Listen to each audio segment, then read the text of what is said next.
It was a regular Sunday evening when my mother called me. Nothing unusual about that, she called every Sunday. But this time, her voice had a strange excitement that immediately put me on alert. "Your sister is bringing someone special home for dinner," she said. "Finally. She's been dating him for 6 months. We're all so excited to meet him." I smiled. My sister, Mira, and I had always been close growing up. We fought over the TV remote, shared secrets under the blanket during power cuts, and protected each other from Mom's anger when we broke something. But over the last few years, something had shifted between us. Mira had become distant, competitive, even. Every phone call felt like a comparison contest. I got promoted. I bought a new car. I'm dating someone successful. And I was happy for her. Really, I was. But somewhere along the way, she stopped seeing me as her sister and started seeing me as someone to outperform. What she didn't know, what none of them knew, was that my life had quietly taken a turn. 6 months ago, I had been promoted to a senior position at my firm. It wasn't just any firm. We were one of the biggest consulting companies in the country. But I hadn't announced it. I don't like fuss. I don't like attention. I like quiet success. Little did I know that quiet would soon be weaponized against me. The doorbell rang at exactly 7 p.m. My mother practically ran to the door. I stayed in the living room, pretending to scroll through my phone while actually watching everything. In walked Vikram. Tall, well-dressed, confident smile. The kind of confidence that comes from never being told no in life. He shook hands with my father like they were closing a business deal. He complimented my mother's cooking before even tasting it. He was smooth. Too smooth. My sister clung to his arm like a trophy. "Everyone, this is Vikram. He's a marketing director at a top tech firm. He travels internationally. He's been featured in an industry magazine twice." I smiled politely and introduced myself. "Hi, I'm Kavya, Mira's sister." He shook my hand briefly, but his eyes had already moved on, scanning the room like he was assessing the property value. I was wearing a simple cotton kurta. No jewelry except small earrings. My hair was pulled back.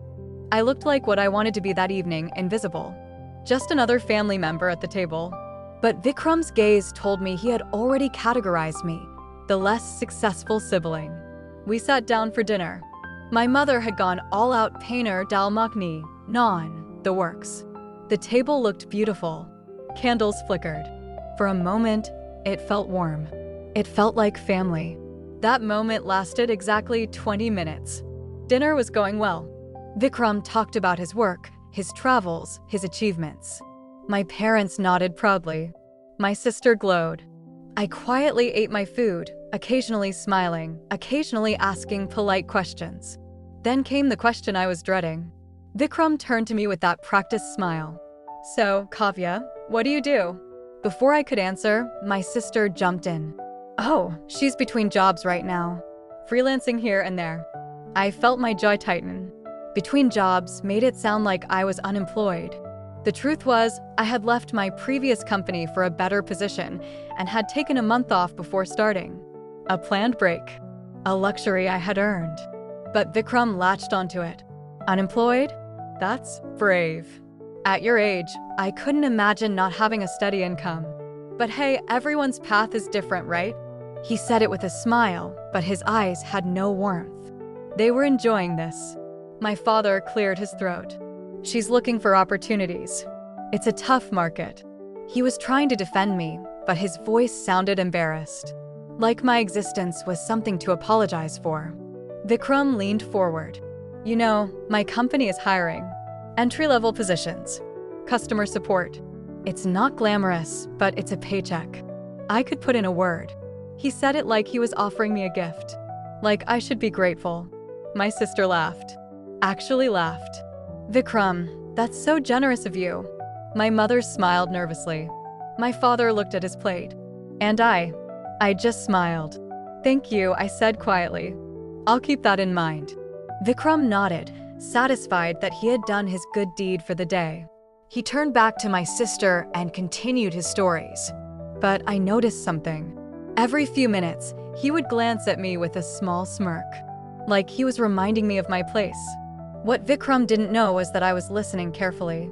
Very carefully. Because when people brag, they reveal more than they intend. And Vikram? He was revealing everything. As dinner continued, Vikram grew more comfortable, more arrogant. He started talking about specific deals he had closed, clients he had impressed, campaigns that had saved his company. Last month, he said loudly, I single-handedly landed the Sharma account. Do you know how big that is? It's a multi-crore deal. My CEO said if anyone else had handled it, we would have lost it. My sister beamed. My parents looked impressed.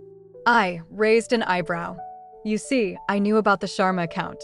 Not because I followed Vikram's company, but because I had worked on that deal. From the other side, my company was the consultant for the Sharma group. I had reviewed every proposal, every pitch, including the one from Vikram's company. And I remembered something interesting about that deal. Something Vikram probably wished I didn't know. He kept talking. And next month, we're pitching for the Meta group. If we win that, I'm looking at a massive bonus. Possibly a promotion. Director level. He winked at my sister. Then we can talk about, next steps. My sister blushed. My mother clasped her hands in joy. My father nodded approvingly. It was a perfect family moment. And I was about to shatter it. I calmly pulled out my phone.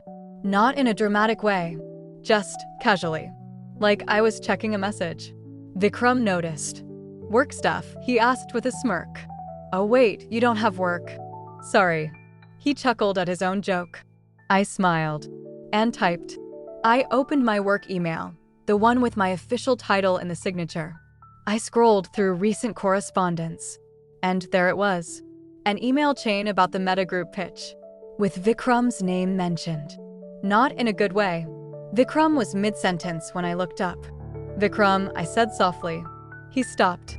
Everyone looked at me. Yes, he asked, slightly annoyed at the interruption. How confident are you about the Meta Group pitch? I asked. He blinked. Very confident. Why? I tilted my head. Because I just got an email about it. From our review team. He frowned. Your review team? What do you mean? My sister laughed nervously. Kavya, what are you talking about? I held up my phone. Not aggressively. Just factually. I work at Apex Consulting, I said calmly. We're handling the Meta Group's vendor selection. And I just saw the preliminary notes on your company's pitch. I paused. They're not good.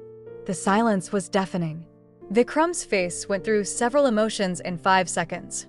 Confusion, denial, fear. My sister stared at me like I had grown a second head. My father dropped his fork. You work at Apex? Vikram's voice was different now. Smaller. That's not possible. You said you were unemployed. I shook my head. I said I was between jobs. I left my previous company to join Apex as a senior consultant 6 months ago. I start reviewing active pitches next week, including yours. I smiled pleasantly. But don't worry. I'm sure your presentation is excellent. I'll be fair. The word fair hung in the air like a threat. Vikram opened his mouth, closed it, opened it again. No sound came out. My sister grabbed his arm. Vikram, say something. He shrugged her off. His eyes were fixed on me. Look, he stammered, I didn't mean. Earlier, the unemployed thing, that was just joking. Friendly joking. You know how it is. I raised an eyebrow. Do I? My mother jumped in. Kavya, Beta, why didn't you tell us about the promotion? We would have celebrated. I looked at her. Would you have? Or would you have compared it to Mira's achievements like you compare everything else? She fell silent. My father cleared his throat. Kavya, there's no need to be dramatic. We're all proud of you. Dramatic. That was his word. Not hurt. Not sorry for the years of comparisons. Dramatic. I turned to Vikram. I won't sabotage your pitch. I'm not that person. But I want you to remember something.